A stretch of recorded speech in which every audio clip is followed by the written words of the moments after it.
afternoon. I'm Victoria Marshall with the latest news from the Washington Watch news desk. North Carolina residents hit hard by Hurricane Helene are still reeling from the storm's catastrophic effects, as they are now more than 5 days without necessities, including water, gas, power, and cell phone service. More than 1,000 people remain missing, and the death toll continues to rise as search and rescue crews discover more bodies. Florida Congressman Corey Mills is helping to rescue Americans and give them much-needed emergency supplies. He told Fox News yesterday that FEMA is largely MIA. Are you working with your private organization that you're part of, and what do you see in terms of federal help happening? Tell us the difference. So that's really where the missing piece is the federal piece. And again, let's go ahead and point out the obvious, which is that FEMA had utilized a large majority of the personnel who should be here taking care of this to be replaced or repurposed, if you will, for immigration resettlement, when we need to be focusing on Americans and what's going on, whether it be in Maui, Palestine, Ohio, Florida, North Carolina, or Tennessee. But I'm actually working with great organizations like Mercury One, charity for Glenn Beck, Universal Air, as well as for Sentinel Foundation, and so many others. This is a group project where Americans are coming together to answer the call for Americans when the federal government fails to act. Mills' comments come after Department of Homeland Security Secretary Alejandro Mayorkas told reporters yesterday that FEMA does not have enough funding to ride out the remainder of the hurricane season. But this is after, as the Federalist reports, FEMA allocated nearly $364 million in 2023 and $650 million in 2024 to the Shelter and Service Program, which provides services to illegal immigrants. Furthermore, as the Federalist highlights, FEMA's top priorities under the Biden administration do not include disaster relief among its top 2 goals. According to FEMA's own website, the stated goals include, first, instilling equity as a foundation of emergency management, and second, leading the whole of community in climate resilience. The goal to promote and sustain a ready FEMA and prepared nation ranks 3rd. But it's not just North Carolina residents who are unhappy with FEMA. Georgia Governor Brian Kemp told reporters he was outraged when the federal government's disaster declaration only included 11 of the 90 Georgia counties that were hardest hit, leaving rural counties to fend for themselves. When the first emergency declarations came down, there was only 11 counties in that. A lot of people were outraged, including me, because there was such devastation in up to 90 counties. So we called the White House. We spoke to the president's chief of staff, the FEMA administrator, and said, "Look, you're sending the signal that you're not paying attention to some of these rural communities." In response to FEMA running out of money, a bipartisan group of 12 senators from the states affected by Helene wrote a letter to Senate leaders urging Congress to return from recess and pass more funding for FEMA. House Speaker Mike Johnson said lawmakers would not return to Washington before the November election to pass an aid package. And in election news, former President Donald Trump said he would revoke migrants' temporary protected status in the wake of such migrants overwhelming American cities. Springfield is such a beautiful place. Have you seen what's happened to it? It's been overrun. You can't do that to people. They have to be removed. So you would revoke the temporary protected status? Absolutely. I'd revoke it, and I'd bring them back to their country.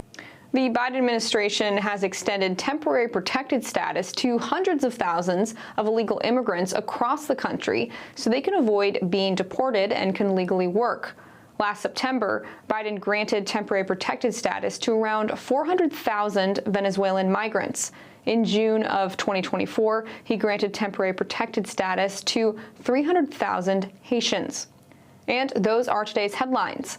I'm Victoria Marshall. For more news and commentary, be sure to check out the Washington Stand at washingtonstand.com and follow us on social media for updates at FRCDC on Facebook, X, and Instagram. Up next is Washington Watch with Tony Perkins. We'll see you tomorrow with more news.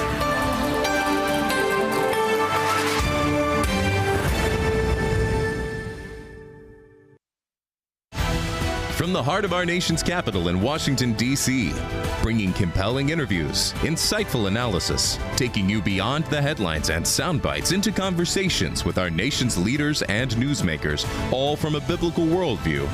Washington Watch with Tony Perkins starts now. I can't emphasize this strike needs to end sooner rather than later. I cannot tell you how serious this will jeopardize our recovery in South Carolina and North Carolina. This is going to jeopardize public health. It's going to jeopardize public safety. That was Senator Lindsey Graham speaking yesterday about the ongoing port strike, its impact on emergency hurricane relief, and the need for President Biden to intervene. This is Washington Watch, and I'm Tony Perkins.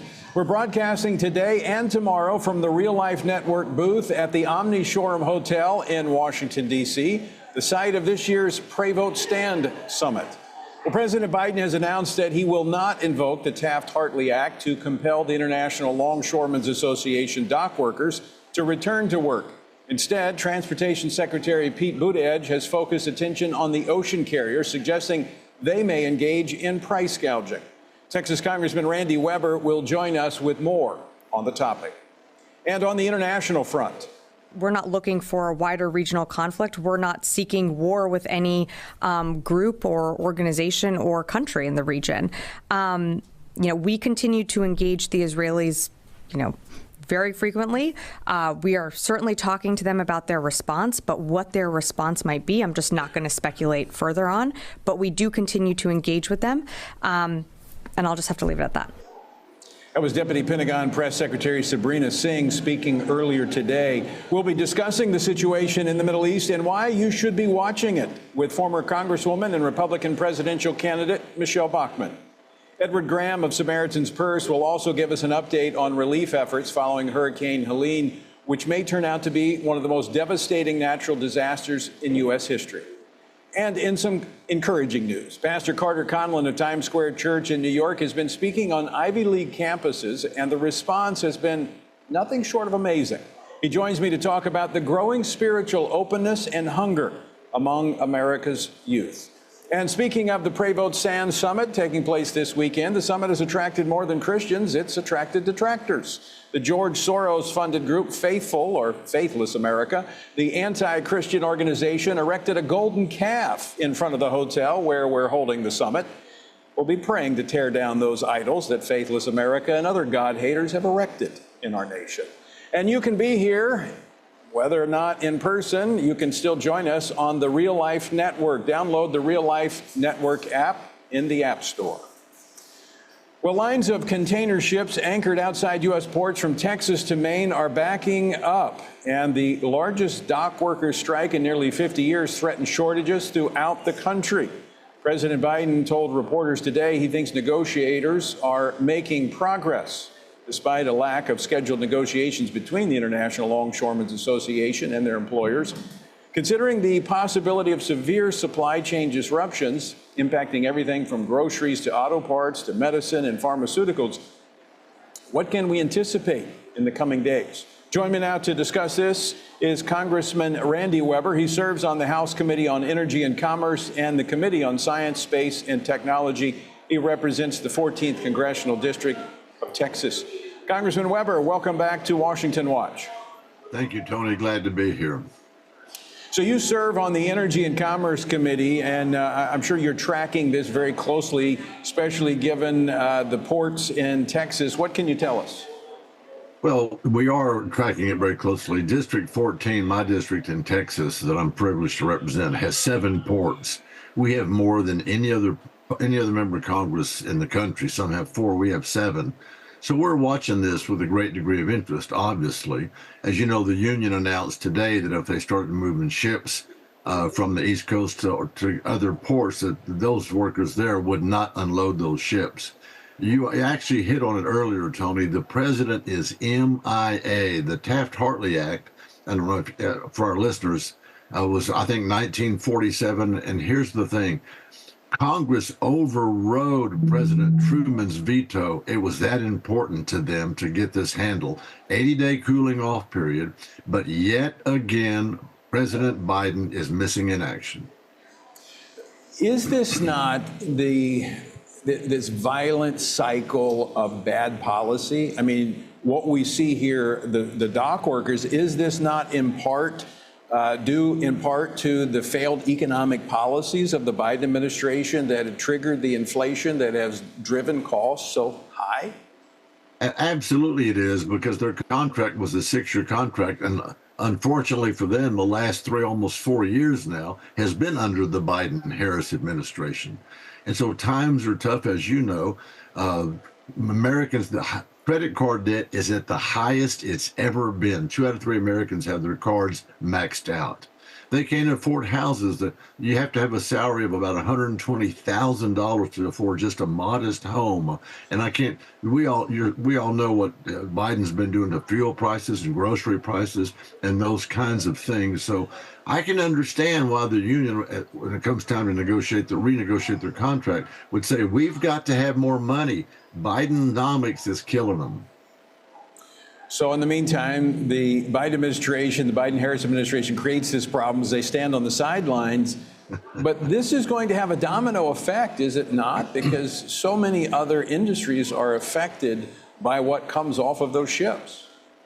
Well, absolutely it will. And of course, the Biden-Harris group, they don't care about trade. They don't care about America being preeminent in anything, much less exporting energy or goods across the big pond, as we like to say, or receiving them into our country. This is about election year, Tony. They're not going to do anything that would upset the apple cart. They've always stood for unions. They've never actually done anything that would actually help the economy in terms of shipping in and out. And that goes for LNG, which we have a lot of in our district. This is just yet another example of where they're missing in action. Congressman Weber, okay, so they're aligned with big labor, the dock workers, but consumers are going to suffer as a result of this. How long does this drag out, and what could be the political implications for that, as well as the economic implications? Well, we hope it's over soon, because we don't want people to suffer. We would think that the political implications, if the American public catches on, this could be handled by the Biden administration if they had the guts to do it. Then this doesn't have to drag on like they're dragging it on. They could get involved, like I said, with the Taft-Hartley Act, because it was put in place for that very reason. And yet, as you pointed out, they hang with big labor. They don't care about consumers. That's why, you think of their economy. That's why they've had the highest inflation in a long time.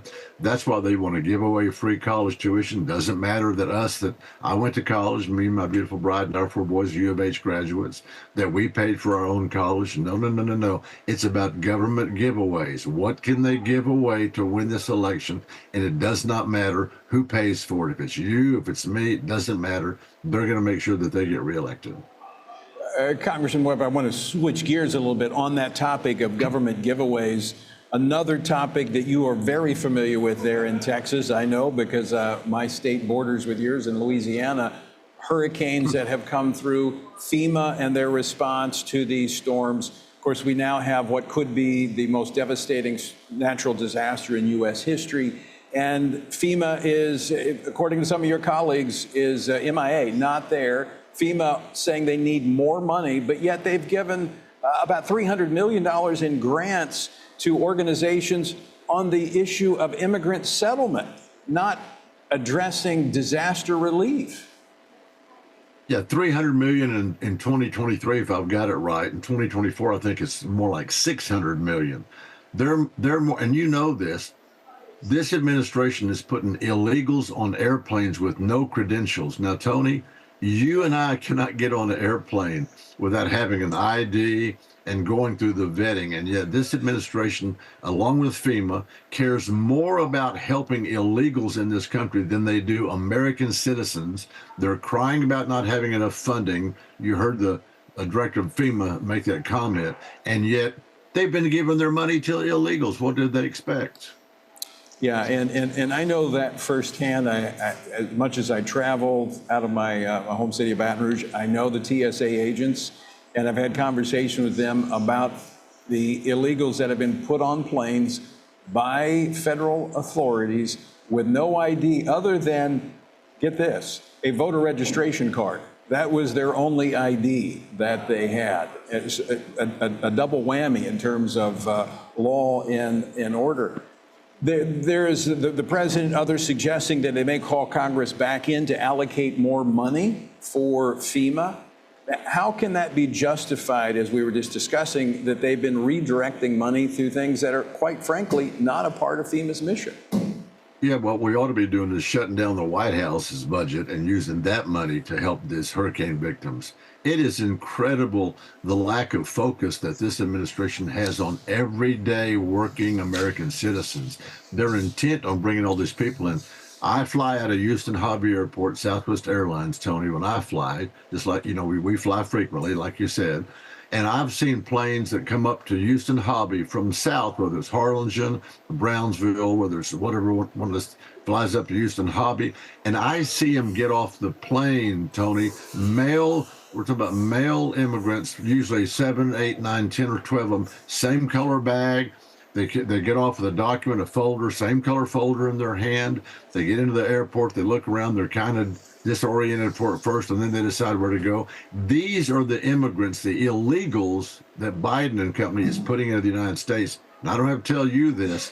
How many young girls have been raped and lost their lives because of Joe Biden's willingness to bring the enemy right into our camp? I want to play a clip of Secretary Alejandro Mayorkas. This was his comments yesterday aboard Air Force One en route to Greenville, South Carolina. Play clip number 9. We are meeting the immediate needs with the money that we have. We are expecting another hurricane hitting. We do not have the funds. FEMA does not have the funds to make it through the season and what is imminent. Congressman Randy Weber, is this not time to reveal to the American people? I mean, we saw an assassination attempt almost succeed on former President Donald Trump, and we saw, as early reports have come out, of really just the chaos within the Secret Service. Primarily, I would say the evidence points to a prioritization of DEI as opposed to quality, qualifications, and efficiency. Here we see Americans suffering still, days after this hurricane.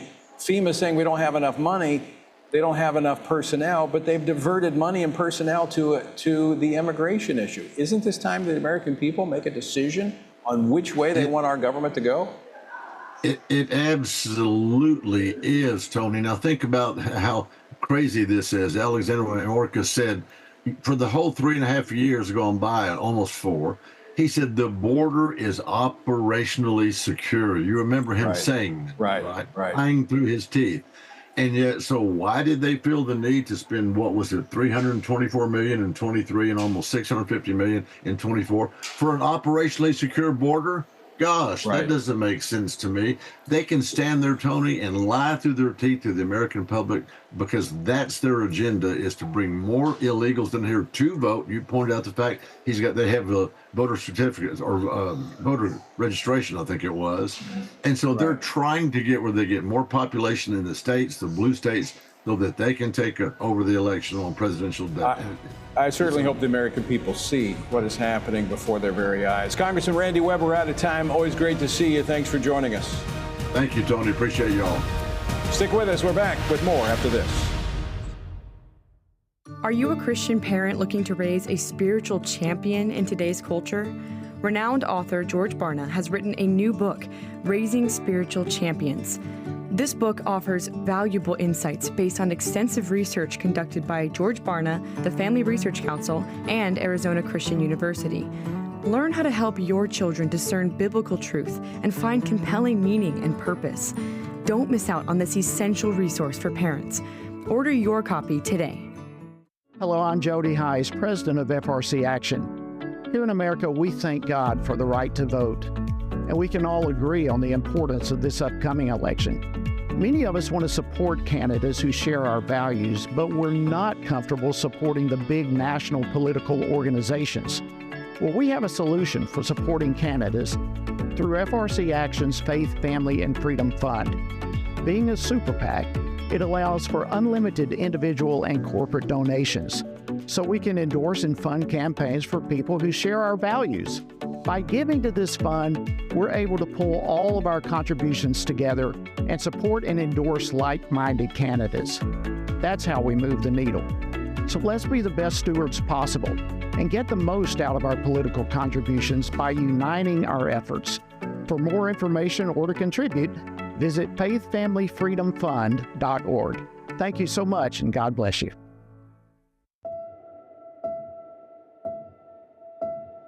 All of us are born with the desire to find truth and meaning.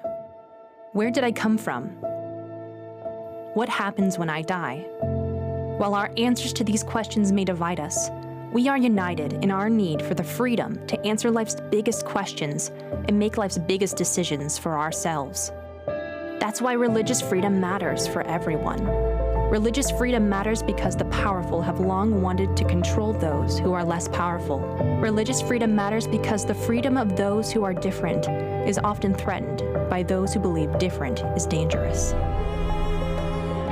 At the Center for Religious Liberty at Family Research Council, we promote religious freedom for everyone because the only alternative is religious freedom for no one. We encourage Americans and the American government to engage and advocate for the persecuted, and they do. We work every day to bring good news to the afflicted, to proclaim liberty to captives and freedom to prisoners. We do it because that's what Jesus does. We work to give freedom to others because we ourselves have been set free.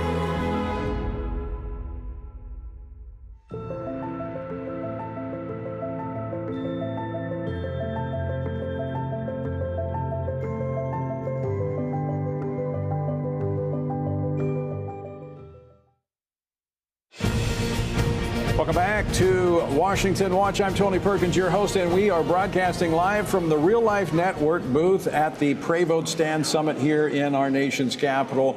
You can find out more. Download the Real Life Network app, and you'll be able to participate and watch the entire Pray Vote Stand Summit.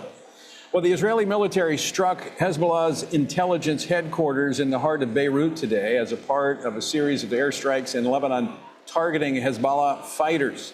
Now, this came after the IDF issued evacuation warnings for additional towns and villages in southern Lebanon, where its troops are fighting terrorists. Meanwhile, many UN member countries continue to call for appeasement as they seek to restrict Israel from defending its very existence. Join me now to discuss this and more is former Congresswoman Michelle Bachmann. She served on the House Intelligence Committee during her time in Congress. She is now the Dean of the Robertson School of Government at Regent University, and she is the chair of FRC's Board of Directors, as well as the co-chair of the Jerusalem Prayer Breakfast. Michelle, welcome back to the program. Thank you so much. Great to be with you. We are witnessing history in the making with this conflict that is taking place in the Middle East. And this is the longest military confrontation Israel has had since its founding in 1948. But the attack by Iran just days ago was historic. It was historic, and I think the mainstream media hasn't told the public how historic this is. In the whole 5,000-year history of mankind, this is the largest ballistic missile attack ever in history. And it was Iran, almost 200 ballistic missiles. These are the huge, large, very powerful, destructive missiles. Fast-moving that Iran sent to Israel. Iran is very far away from Israel, and these missiles take about 12 minutes to hit their target. So they had an unprecedented attack against Israel. But what's even more unprecedented was the miraculous nature of the destruction that was intended against Israel. And this was a destruction that could have literally brought Israel to its knees, but for an intervening hand of a miraculous God who saved Israel, the God who neither slumbers nor sleeps. There's no question, if you talk to experts in Israel, they will tell you this is biblical, this is a miracle. Every channel in Israel, the anchors were saying, these are biblical times that we're living in. They were incredulous. People who are secular are saying for the first time they believe God, because not only did not one missile hit and kill one Israeli, Not one of those missiles in a very small country where there's not a lot of extra room. They didn't hit any military infrastructure. They didn't hit any buildings that were strategic. The missiles that did come down, an incredible number were intercepted. But of those that came down, they hit sand, they hit water, they hit open spaces, of which there are very few. It's statistically impossible what happened, but for a miracle from God.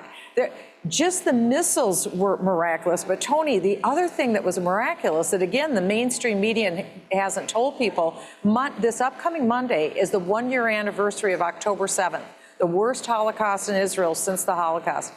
But also the Israelis discovered that Hezbollah, the world's largest terrorist organization, was seeking to carry out another October 7th in northern Israel and in the Galilee region. And Israel was able to uncover the actual plans of that attack, as well as the latest weapons, a huge mother lode of weapons that were going to be used in this attack. It's a miracle. Just like God protected Israel from the ballistic missiles that came in, he protected them, Tony, from a second October 7th. So when you think of it, the terrorists were intending from Lebanon to come into Israel. Instead, what happened? The Israeli Defense Forces went from Israel into Lebanon and saved the Jewish people. It was a miracle from God. Speaking of going into Lebanon, confronting Hezbollah and taking out their launching sites, taking out their leadership, that's going to be a critical step if they're going to do a direct confrontation with Iran, which we believe is coming. They have said as much. Yes. So this is an important intermediate step. Well, it had to be done. And the Israeli leadership has known that they have to take out the Hezbollah leadership and remove the missiles. Over 50% of the missiles aimed at Israel, there were 200,000, over 50% are already gone. So Lebanon is the forward operating base for Iran. And so now Israel is doing exactly what they should do. And it is miraculous. That could overwhelm their missile defense system. Oh, easily. So by taking them out allows them to focus on anything else. It's mandatory. But when you consider what's happened both in Gaza and in Lebanon, it is miraculous that this level of progress has happened in about a 15-day period. It is pretty amazing. Does it not also show potentially the weakness of Iran? I mean, think back with Russia. Everybody thought Russia was this, 600-pound gorilla, and we're seeing they're unable to defeat Ukraine. Well, that's right. And today, Iran actually released photos of their underground missile tunnels, and they did that, I think, because they wanted to bolster their image as being the tough guy, and that's because they're a weak man, not a strong man. And I think that is what the world saw. I mean, launching nearly 200 ballistic missiles and not even being able to claim one casualty. That's right. Not one casualty and not one direct hit on a significant structure. So again, what this says, this is twice now in 1 year. This has never happened before in history, that Iran has attacked Israel directly. Both direct attacks should have devastated Israel. Neither did. This shows the miraculous hand of God. We're going to be talking about this more tonight at the Pray Vote Stand Summit. And folks, you can be a part of it if you're not here. The Real Life Network app. Very quickly, 30 seconds, Michelle, what Christians need to be watching for in the days ahead?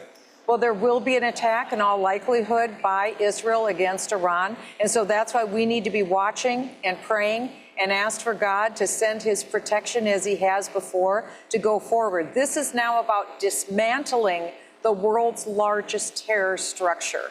And that's what we need to pray into. And as we pray into that, also pray that the world will now know that there is a God. That's right. Because his hand is upon Israel, and it is evident. And we've seen it all this week. The world isn't telling people, but we're going to tell them now and tonight. Yeah. Michelle Bachmann, always great to see you. Thank you, Tony. Look forward to our conversation tonight. I do too. And folks, I hope you will join us if you're not here in person. Again, you can be a part of the Pray Vote Stand Summit. Simply download the Real Life Network app. It's in your app store. And you can be here with us as we see what's going on and how we should be responding. All right, don't go away. More Washington Watch straight ahead. Everything we do begins as an idea. Before there can be acts of courage, there must be the belief that some things are worth sacrificing for. Before there can be marriage, there is the idea that man should not be alone. Before there was freedom, there was the idea that individuals are created equal. It's true that all ideas have consequences, but we're less aware that all consequences are the fruit of ideas.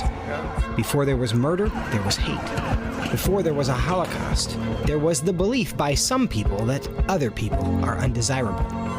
Our beliefs determine our behavior, and our beliefs about life's biggest questions determine our worldview. Where did I come from? Who decides what is right and wrong? What happens when I die? Our answers to these questions explain why people see the world so differently. Debates about abortion are really disagreements about where life gets its value. Debates over sexuality and gender and marriage are really disagreements about whether the rules are made by us or for us. What we think of as political debates are often much more than that. They're disagreements about the purpose of our lives and the source of truth.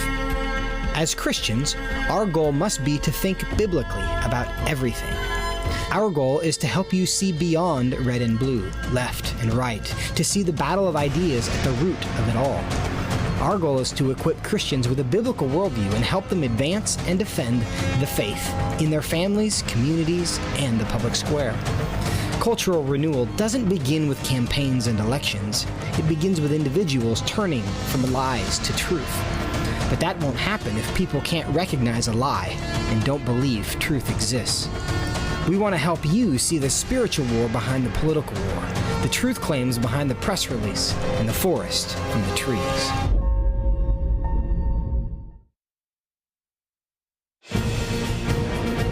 Welcome back to Washington Watch. I'm Tony Perkins, your host. Good to have you with us. The website, TonyPerkins.com.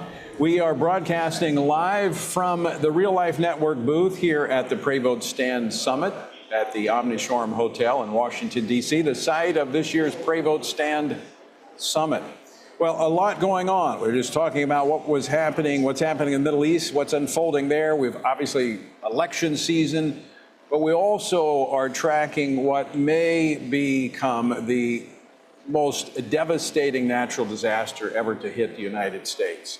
And this will be years in the recovery, but it's already become a political issue. But for those on the ground, those affected by that, those that are doing the rescue and the relief efforts, it's anything but political. There are heartbreaking stories that continue to emerge from parts of Florida, Georgia, North Carolina, and Tennessee.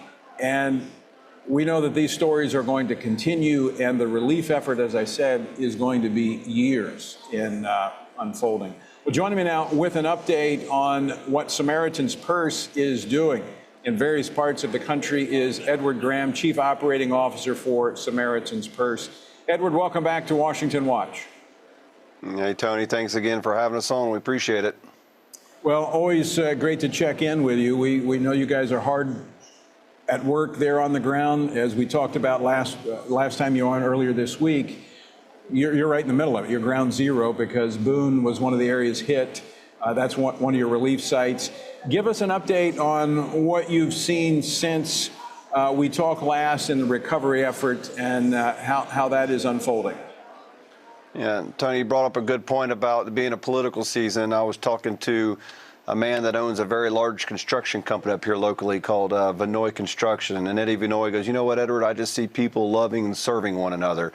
And I was like, you're right, sir. No one's asking Republican or Democrat.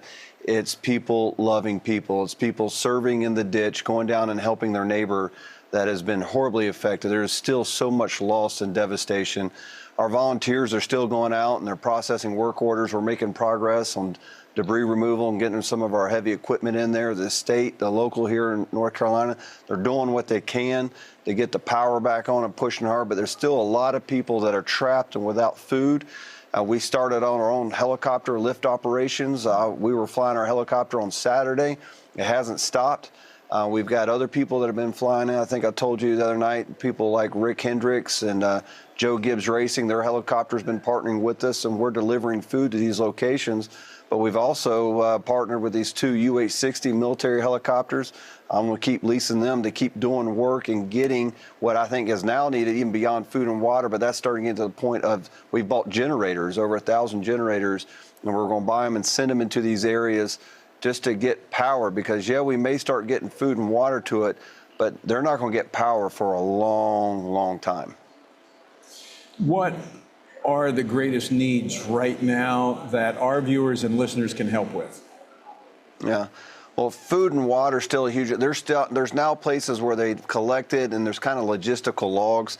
It's really getting these water and food to areas that need it, and that's very difficult. A lot of that has to be done by rotary wing, by helicopter. Power is still a huge issue. There's people now that are trapped, and they've lacked medical issue, getting medical treatment. And the National Guard is doing a great job of trying to get those individuals out and get them back to where they need. But the biggest issue, you got people still trapped, and I call it behind enemy lines. It's like a war zone out here, and they can't get out. And so those are the people that we're really trying to get to. Now, these other communities, they've lost homes. There's housing gone. There's going to be a huge housing need. And Samaritan's Purse will look, and we'll stay committed. We're not going anywhere until this starts to rebuild this community. But the immediate needs is still food and water, but power is still a major issue here in these parts of North Carolina, really from Boone, North Carolina, all the way down to Asheville. And then there's other parts. We're working in Tennessee as well. We're expanding our work orders around the Ashland area, going to other counties, to like Mitchell County. But there's going to be a lot of work. I need volunteers. But the big thing is Samaritan's Purse needs volunteers that are going to stay committed for the long haul. Yeah, we may be booked solid on who can stay in our church, but here in a few weeks when things start the attention goes away, I need these volunteers to keep coming. Yeah, I know that it is, because you'll be there for years doing this work in the rebuilding phase of the relief. So, folks, I would encourage you to go to the website and SamaritansPurse.org. You can find all the information you need to volunteer. You can also donate. Maybe you can't go, but you can give. And Edward, I would say the fact that there are people still missing and there are people still needing to be rescued, we need to be praying for those individuals. We need to be praying for the relief workers. This is still a very dangerous environment. Yes, it is. Yeah, there's a lot of danger out there. And anytime you work around rotary wing and putting these people in these conditions, pray for good weather. We got that this weekend, but anytime bad weather comes in, you're on stable ground, trying to fly these helicopters in these conditions. There's a lot that can go on. So pray for this safety, especially the linemen. They're working hard and they're tired. Well, we will continue to pray, and we're going to be checking in with you periodically. Let us know what we can do to be more helpful. Thank you. Well, I appreciate it. I think my sister's up there at that conference, so tell her I said hello. We definitely will. Sissy's speaking up here. We're glad that she was able to join us. Edward, always great to see you. I will see you later. Thank you, Tony. All right, Edward Graham with Samaritan's Purse. And again, I know that if you're a frequent listener, you know I talk about them every time there's a disaster, and there's a reason. They're among the best. I've worked with them. They've been at my church. Unfortunately, Louisiana, we've had a lot of disasters, and they have been among the best. And if you want to volunteer and help, it will be time well spent. No time is wasted, and you will be highly blessed by joining with them. So find out more. Go to the website, TonyPerkins.com. All right, when we come back, we're going to take a look at what's happening on college campuses, Ivy League college campuses, something that actually might encourage you. Pastor Carter Conlon joins us next here on Washington Watch. Don't go away. Join us October 3rd through the 6th as we gather with spiritually active, governance-engaged conservatives from across America at the Pray, Vote, Stand Summit in Washington, D.C. We'll pray for our nation, engage in government and culture, and stand for biblical truth alongside Christian leaders, worldview experts, and government officials. We'll discuss important issues like the sanctity of life, religious freedom, protecting students, strengthening families, praying for our nation, and how you can impact America's future from a biblical worldview. Our nation stands at a critical juncture, and we must ensure that the issues impacting faith, family, and freedom are understood and advanced. Register now at PrayVoteStand.org. That's PrayVoteStand.org.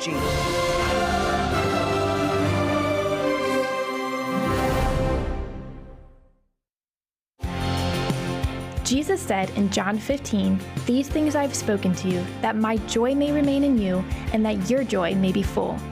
In 2024, in these divided and uncertain times, how can this be possible? By abiding in Him through His Word.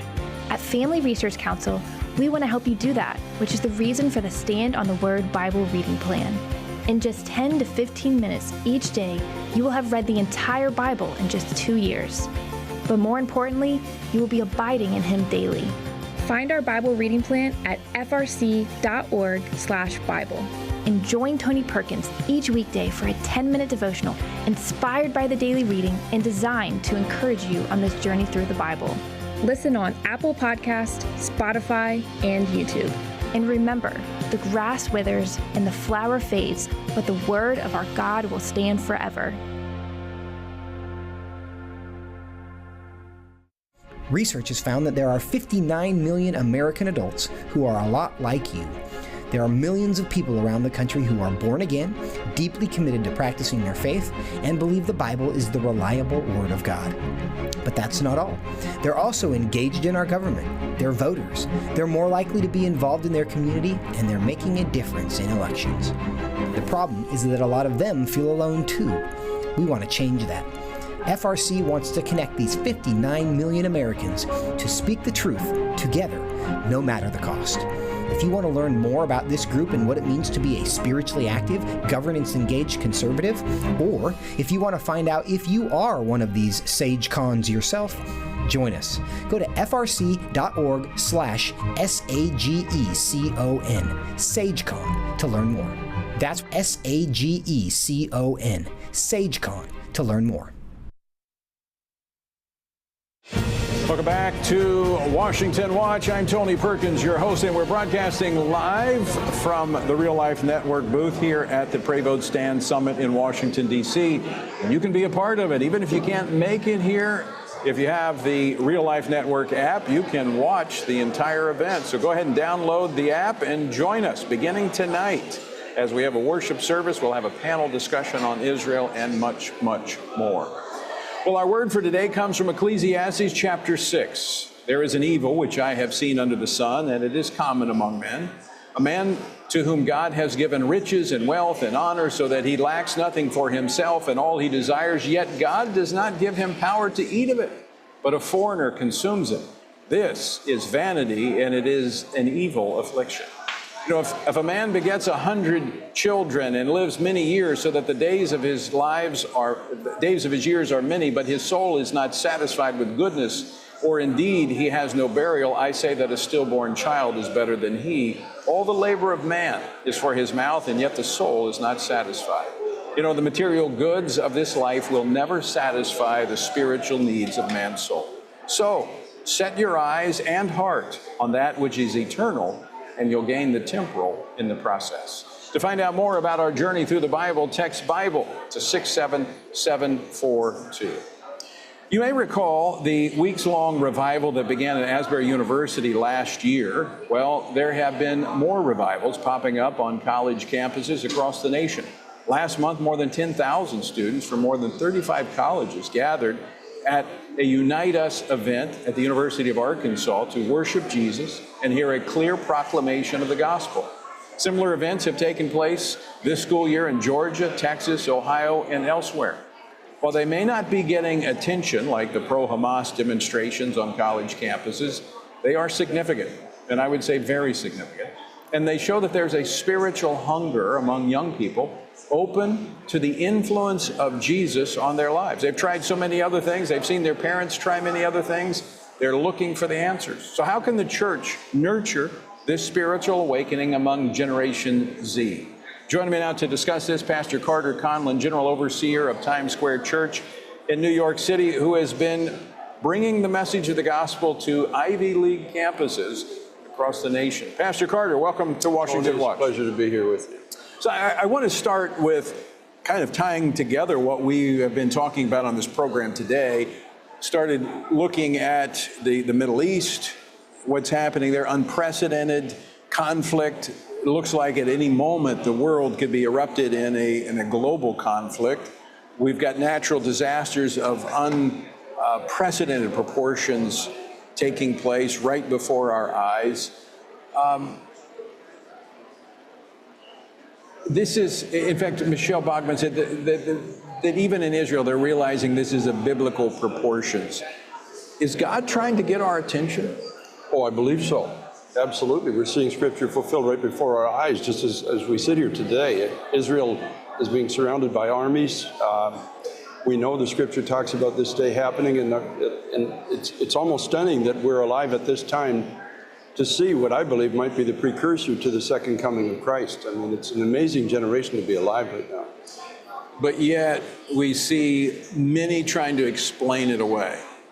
You know, for instance, we see the administration, when we look at this, what is going to be probably the largest natural disaster in U.S. history, it's because of climate change. Ignoring that this could very well be the warning that Jesus talked about. And Jesus said, look for these things so you can determine the seasons. We see what's happening in the Middle East. How do you explain away that 200 ballistic missiles fired on Israel and not a single Israeli was killed? Well, that's the hand of God, just protecting his people for this season that we're now in. But the people who explain it away will be explaining away the rapture of the church one day. It's the same spiritual blindness and darkness that has gripped other nations before this season that we're now living in. The godless choose ignorance over light. That's just their choice.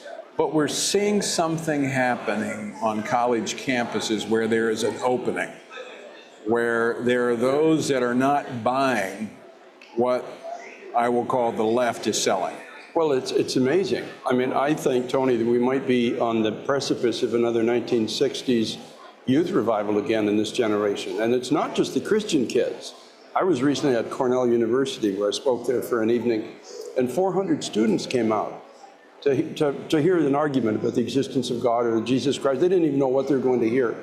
I just got up and shared my story, talked about the Christian life, talked about the fact that God has a bigger plan for these young people than they have for themselves, and asked them if they'd ever considered a relationship with God through his son, Jesus Christ.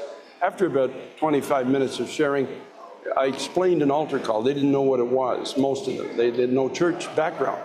And I explained about it's your first step in agreement, in a sense, to what God's speaking to your heart tonight, which many of you know is true. And you want this. You want a relationship with God through his son. You want the plan that God has for your life. Even though, I said, even though most of you are guaranteed six-figure salaries even before you graduate. The world is handed to you on a silver platter, in a sense, from institutions like this. But you know in your heart you're empty. You know in your heart it doesn't satisfy. You know in your heart that there's no future without God. So would you consider? And when I gave that opportunity, half of the room, almost 200 students, came forward. They fell at Cornell University. Yes, and many of them fell on their knees and they began to weep. I didn't tell them to weep. Then they got off their knees after a season and they started confessing sin. Not everybody, but many of them, openly confessing sin. And then they began to shout and joy and rejoice and dance. It was amazing to see. So what is, I know the Holy Spirit, but what is setting up this moment? Why is this moment so right for this spiritual awakening? Part of it is sovereign, obviously, but the other part is these young people are bright, and because they are bright and they are thinkers, you know, many of them, they don't see a future. They look out, and maybe a lot of people are blind to it, but they see the writing on the wall and say that I don't have a future. And most of these kids are not radical. They just want a good job. They want to raise a family. They want to get married. They're not part of the fringe groups, in a sense, that are, you know, chanting in all the stuff outside. They just want to live life. And they're looking at the world, and it's actually their intelligence that's bringing them to an understanding or a conclusion that I need something more than what I have here. I need something more than what the world is offering me. Why am I feeling so empty? And it's stunning what God is starting to do in our universities, and most people are not even aware of it. And we're talking particularly about Ivy League universities. Yes. And this is where, if you want to draw lines to where a lot of our problems are today, it goes back to these Ivy League institutions, but now we find a generation open to the gospel. How are the institutions responding to this?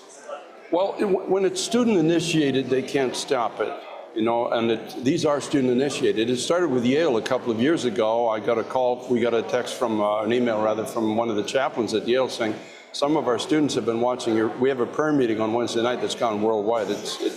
You can find it at itstimetopray.org, or .com rather, itstimetopray.com. And they were watching it and they said, well, what are the chances of you coming and hosting a prayer meeting here on our campus?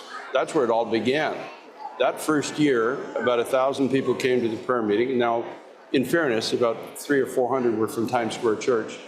And then we were invited back the second year, and the second year, representatives were sent by bus and by van from up to 5 or 6 other Ivy League schools. They prayed for their schools in succession. And listen, these young people, it was cold and it was raining. These young people stood for 2.5 hours in the rain to pray. Ivy League students, so desperate for God, and they prayed phenomenal prayers. I mean, I remember one of the students grabbed the microphone and they came up in various groups from their colleges, all Ivy League. And they came up and they said, God, forgive us for intellectual arrogance. Forgive us for thinking that by our human reasoning that somehow we can formulate a way through life and we don't need you in our lives. It was phenomenal, the prayers that were prayed. And they stayed in the rain for 2.5 hours to pray. Nobody left.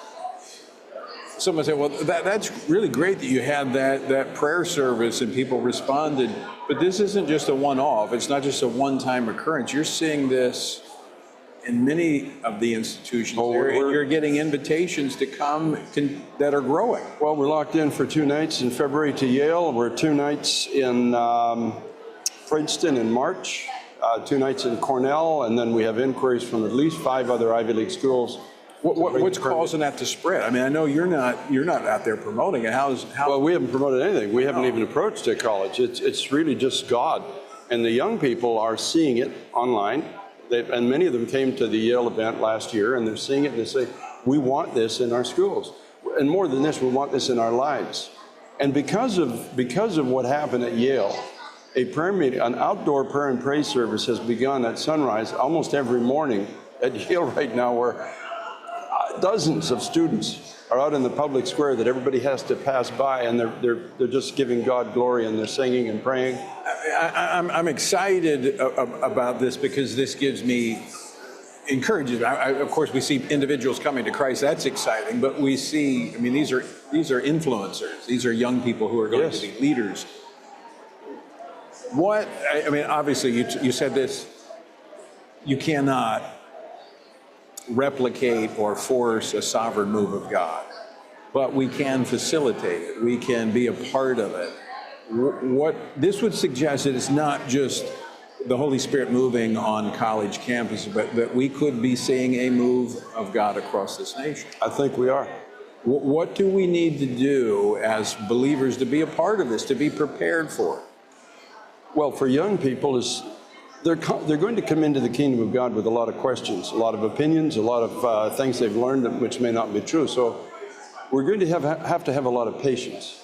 And discipleship training. Yes, of course, discipleship, because they have opinions. They've been infused with things that may not be in line with biblical thinking, and so we're just going to have to be very patient and just open our arms, in a sense, and receive these sons and daughters that are going to be coming in from everything. And they're not going to do things necessarily our way, just like in the 60s when all the hippies came into church, and it's going to be very, very different. They're not prone to just sitting and just, without an opinion. They're going to have opinions. Okay, so how should churches and ministries begin to approach this? Get ready with a very solid, sound new believers discipleship training course, and start from A and go to Z. This is what the Bible says, because they don't have a biblical worldview. And they've not been taught it. And many of these students, they don't even know there was such a thing as a God until the Holy Spirit moved on their heart. They had no idea. They've got no church background. They've been raised in a spiritual vacuum. They've been told there is no God. And the things of God in many of their environments have been mocked almost their whole adolescents. Right. So suddenly, they're moved upon by God. The tears come. They don't know why. They find themselves weeping in the presence of God. So Pastor Carter, that's a pretty vulnerable place for the church to be when we have new believers that have no background whatsoever. They come to Christ and they're a complete open book. I mean, we've got to quickly disciple them lest the enemy come in and mislead them, sow tares of deception and deceit. Well, I'll tell you straight, they're not going to stay in churches where the message is be your best you. Yeah. They want truth.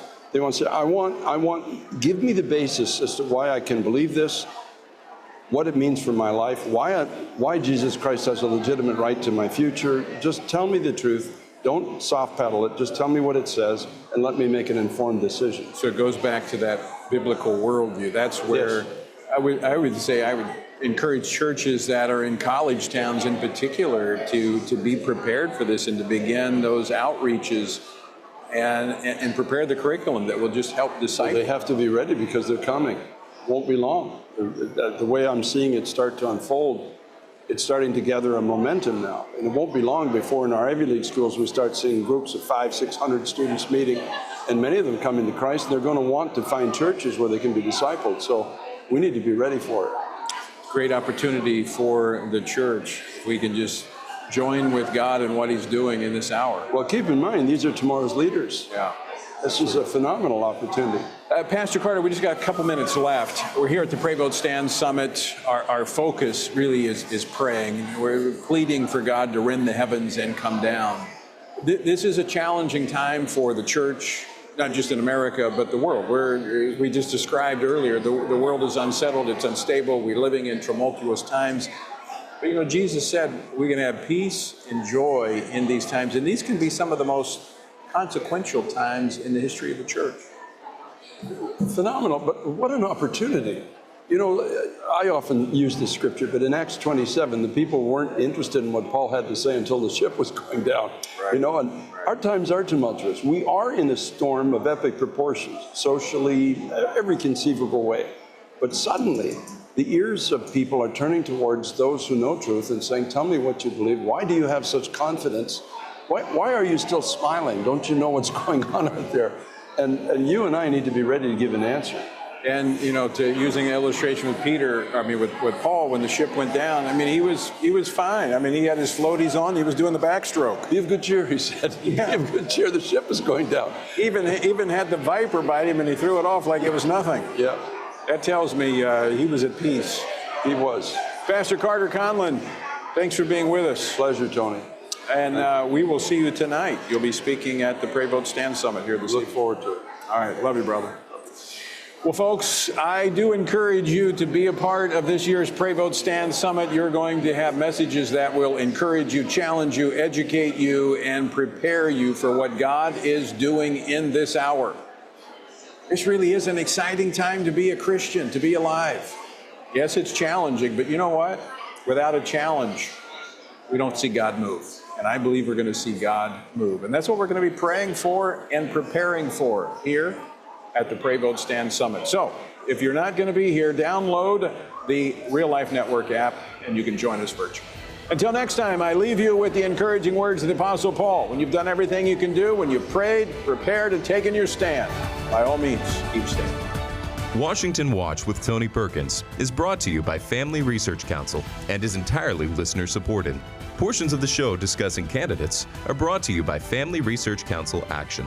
For more information on anything you heard today, or to find out how you can partner with us in our ongoing efforts to promote faith, family, and freedom, visit TonyPerkins.com.